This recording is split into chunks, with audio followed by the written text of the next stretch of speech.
London, Theresa May suffered a major Conservative mutiny against her Brexit plans on Wednesday night after 11 of her own MPs refused to back the government and boasted that Parliament had taken control. The Prime Minister lost a key vote in the House of Commons despite senior Conservatives pleading with the self-styled Rebel Alliance to back Mrs May or risk a disorderly Brexit. Following chaotic scenes in Parliament, the rebels defied their party by voting through an amendment to the EU withdrawal bill demanding a meaningful vote on Brexit. In a sign of the ongoing bitter recriminations, one of those behind the mutiny was sacked as vice chairman of the Conservative Party. The disunity in her party threatened to undermine Mrs May on the eve of a crucial Brussels summit at which she is hoping to receive backing from other European leaders to move on Brexit talks to begin discussing trade.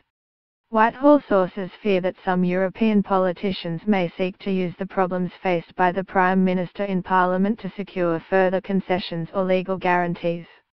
Guy Verhofstadt, the European Parliament's chief Brexit negotiator, last night hailed the government's defeat as a good day for democracy. He said, "British Parliament takes back control. European and British Parliament together will decide on the final agreement. Interests of the citizens will prevail over narrow party politics. A good day for democracy." The dispute arose over the status of the vote on the Brexit deal before March 2019, which the rebels had insisted must be guaranteed in law. Ministers had pledged to give Parliament a proper vote but warned that the rebel amendment demanding that a meaningful vote should be enshrined in law risked derailing a smooth and orderly Brexit. What had been seen as a technical row earlier in the week erupted into a major political embarrassment for No 10 Downing Street. Brexit-supporting Conservative MPs rounded on their colleagues, who were led by former ministers Dominic Grieve, Anna Soubrat, Ken Clarke and Nicky Morgan, warning that they had undermined Brexit and boosted Labour's chances at the next election.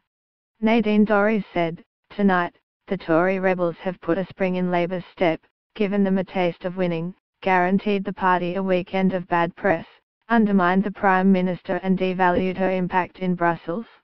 They should be deselected and never allowed to stand as a Tory MP, ever again. I have been a rebel myself, but never when a Marxist government was knocking at the door."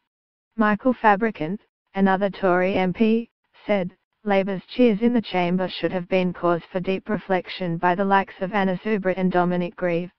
A shallow victory for the Remainers, but a victory for Labour morale and polling." Stephen Hammond, who was sacked as Conservative Vice Chairman last night, was one of 11 Tory MPs including Sir Oliver Heald, Bob Neill, Antoinette Sandbach, Sarah Wollaston, and Jonathan Giogla who joined Labour, the SNP and the Liberal Democrats in the added Brexit move.